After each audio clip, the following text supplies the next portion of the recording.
অনুষ্ঠিত হয়। জনাব তারেক রহমান প্রধান উপদেষ্টার কাছে আগামী বছরের রমজানের আগে নির্বাচন আয়োজনের প্রস্তাব করেন।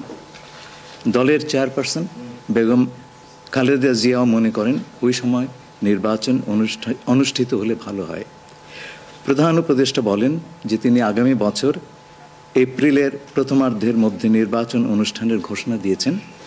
সকল প্রস্তুতি সম্পন্ন করা গেলে 2026 সালের রমজান শুরু হওয়ার আগের সপ্তাহেও নির্বাচন আয়োজন করা যেতে পারে। সেক্ষেত্রে সেই সময়ের মধ্যে সংস্কার ও বিচার বিষয়ে পর্যাপ্ত অগ্রগতি অর্জন করা প্রয়োজন হবে। জনাব তারেক রহমান প্রধান উপদেষ্টার এই অবস্থানকে স্বাগত জানান এবং দলের পক্ষ থেকে তাকে ধন্যবাদ জ্ঞাপন করেন। প্রধান উপদেষ্টাও জনাব তারেক রহমানকে ফলপ্রসূ আলোচনার জন্য ধন্যবাদ জানান। আপনাদের সবাইকে ধন্যবাদ। আমরা 7টা কোশ্চেন নিব। আপনারা কোশ্চেনগুলো করবেন হচ্ছে আমাদের national security adviser doctor Khalilur Rahman এবং বিএনপির স্ট্যান্ডিং কমিটির মেম্বার আমির খসরু মাহমুদ চৌধুরী। প্লিজ। আমার একটা প্রশ্ন, জুলাই সনদ নিয়ে কোনো কথা হয়েছে কি আজকের বৈঠকে?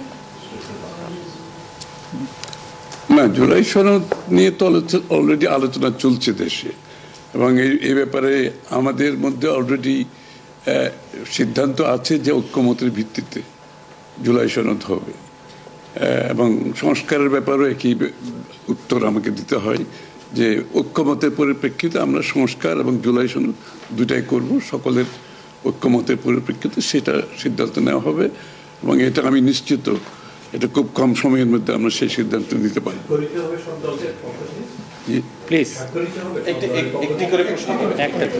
হ্যাঁ, ঐক্যমত যেখানে হবে স্বাভাবিকভাবে ঐক্যমতের পরিপ্রেক্ষিতে যে সিদ্ধান্ত হবে স্বাক্ষরিত তো হবেই, না হওয়ার কোনো কারণ তো নেই। Please please please please please উনি হচ্ছে যে যেটি বারবার যে কথাটি বলা হচ্ছে যে নির্বাচনের একটি সঠিক তারিখ নির্ধারণে আসলে সমস্যাটা কোথায়? একটি সঠিক তারিখ সুনির্দিষ্ট তারিখ, এর কোনো সমস্যাই নাই। আমরা কোনো সমস্যা দেখছি না। কেউ দেখলে পারে এটা ভুল দেখছেন। নির্বাচনের সম্পর্কে আজকে যৌথ বিবৃতিতে আমরা বলে দিয়েছি দুপক্ষই, এবং নির্বাচন কমিশন আমরা আশা করব শীঘ্রই একটা তারিখ ঘোষণা করবে। শুধু কি নির্বাচনের কথা হচ্ছে নাকি দেশের রাজনৈতিক পরিবেশে অন্যান্য বিষয় নিয়ে কথা হচ্ছে? সব বিষয়ে আলোচনা তো হবে স্বাভাবিক। আমরা তো নতুন বাংলাদেশ গড়ার প্রত্যয় নিয়ে সামনের দিকে এগোচ্ছি। সবাই আমরা চাই দেশ গড়ার যে প্রত্যয় আমরা নিয়েছি, আমরা ঐক্যবদ্ধভাবে সেই কাজটা করব। শুধু নির্বাচনের আগে নয়, নির্বাচনের পরেও বাংলাদেশ গড়ার যে প্রত্যয় নিয়ে আমরা সবাই ঐক্যমত হয়েছি সেটা আমরা সামনের দিকে এগিয়ে নিয়ে যাব। একজন প্লিজ প্লিজ উনি বলুন। সংস্কার নিয়ে যে দীর্ঘ আলোচনা হচ্ছিল, সেই সংস্কার বিষয়ে বিএনপির পক্ষ থেকে বা তারেক রহমান সাহেবের পক্ষ থেকে আপনারা কিভাবে রিঅ্যাক্ট করেছেন? যে আবার স্যার আমি শুনি, যে সংস্কার নিয়ে যে বর্তমান সরকারের যে একটা বিশাল রূপরেখা তৈরি হয়েছে, একটা বিশাল তালিকা, সেই তালিকা নিশ্চয়ই আজকে আপনাদের সামনে উপস্থাপন করা হয়েছে। যে সংস্কার বিষয়ে আপনাদের মতামত কি? বিএনপি কিভাবে সেটাকে? না, এটা তো পরিষ্কার। এটা এখানে না বোঝার কোনো কারণ নাই। বিষয়টা হচ্ছে সংস্কার। চিফ অ্যাডভাইজার সাহেব, তারেক রহমান সাহেব, আমরা সবাই একই কথা বলছি। যে বিষয়গুলোতে ঐক্যমত হবে সেগুলোতে সংস্কার হবে, তাই না? তো সংস্কারের বিষয়টা একটা চলমান প্রক্রিয়া। এমন না যে আজ সব সংস্কার এখন শেষ হয়ে যাবে।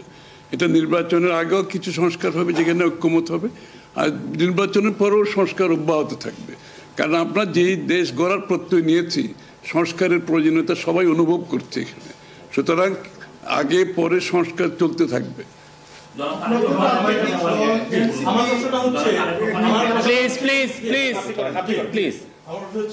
তারেক রহমান দীর্ঘদিন ধরে এখানে অবস্থান করছেন এবং স্বরাষ্ট্র উপদেষ্টাও বলেছেন ওনার দেশে ফিরতে কোনো বাধা নেই। ওনার এই ব্যাপারে কোনো আলোচনা হয়েছে কিনা বা কবে দেশে ফিরতে পারে? এই ব্যাপারে আলোচনার কোনো প্রয়োজনীয়তা আছে বলে আমরা মনে করি না। তারেক রহমান সাহেব যখনই ইচ্ছা উনি দেশে ফিরে যেতে পারবেন। সুতরাং এটা সিদ্ধান্ত উনি নেবেন সময় মতো। আমি একটা প্রশ্ন করতে চাই। আমার প্রশ্ন আছে যে শেখ হাসিনার যে এই যে হত্যাযজ্ঞ, সেই হত্যাযজ্ঞের যে বিচার প্রক্রিয়া, সেই বিচার প্রক্রিয়ার সাথেও কিন্তু একটা বিষয় জড়িত। তিনি বলেছেন যে তার সময় অর্থাৎ নির্বাচনের আগেই শেখ হাসিনার যে বিচার প্রক্রিয়া তিনি শেষ করতে চান এবং পরবর্তীতে তাকে ফিরিয়ে আনার ব্যাপারে তিনি সিদ্ধান্ত নেবেন। এই ব্যাপারে আলোচনা হয়েছে কিনা, এবং যদি সেটা হয়ে থাকে তাহলে সেটাও এই নির্বাচনের রূপরেখার সাথে এটা কোনো প্রভাব ফেলবে কিনা? যৌথ বিবৃতিতে এর উত্তর দেওয়া আছে। সংস্কার এবং বিচার দুই বিষয়ে পর্যাপ্ত অগ্রগতি কথা বলা হয়েছে এবং আমরা মোটামুটি কনফিডেন্ট যে এই অগ্রগতি আমরা নির্বাচন আগেই দেখতে পাবো। সম্পন্ন করা যাবে। রাজনৈতিক দল এনসিপি নির্বাচন কমিশন সংস্কার ছাড়া নির্বাচনে যাবে না বলে ঘোষণা করেছে। এই বিষয়ে কোনো এই ব্যাপারে এখানে আলোচনার কোনো সুযোগ আছে বলে আমি মনে করি না। এটা স্যার বলেন কি হয়েছে? সকল দলের সম্মতিক্রমে নির্বাচনটা অনুষ্ঠিত হবে। আমরা সেরকমই চাচ্ছি। নির্বাচন কমিশন এই নির্বাচন কমিশনের অধীনে নতুন রাজনৈতিক দল নির্বাচনে যাবে না বলছে, এটা নিয়ে কোনো আলোচনা হয়েছে? এটা ওনাদেরকে জিজ্ঞেস করেন। এটা যার প্রত্যেকটি দলের নিজস্ব মতামত আছে, তবে আমরা সকলকে নিয়ে নির্বাচনটা করতে চাচ্ছি। আচ্ছা, তাহলে কি আমরা বলতে পারি যে এপ্রিলে যে ঘোষিত যে নির্বাচনের রূপরেখা, তাহলে সেখান থেকে সরকার কিছুটা সরে আসতে চাচ্ছে বা আসবে? যৌথ ঘোষণায় এই বিষয়টি সুস্পষ্টই বলা আছে। আপনারা শুনেছেন, যদি সকল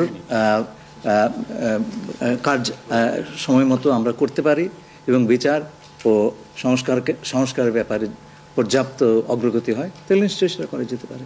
এখানে আমি একটু অ্যাড করি যে ইয়ের সাথে, যে মিটিংটা প্রথমে আমাদের দুই সাইডের ডেলিগেশনের সাথে হয়েছে এবং পরবর্তীতে 1 to 1 ওনারা দুজনে দীর্ঘ সময় আলোচনা করেছেন। আপনারা কি সন্তুষ্ট কিনা? নিশ্চয়ই সন্তুষ্ট। শুধু আমরা তো বলছি নির্বাচনের আগে নয়, নির্বাচনের পরও দেশ গড়ার ক্ষেত্রে আমরা সবাই একসাথে কাজ করতে হবে, নতুন বাংলাদেশ করতে হবে। আর সন্তুষ্ট না হলে তো যৌথ ঘোষণা আসবার কথা নয়। এখন যে বিচার প্রক্রিয়া চলছে বিগত সরকারের যেগুলো, আপনি একবার কোশ্চেন শেষ করে দেন প্লিজ। না, আরেকটা লাস্ট কোশ্চেন নিব, লাস্ট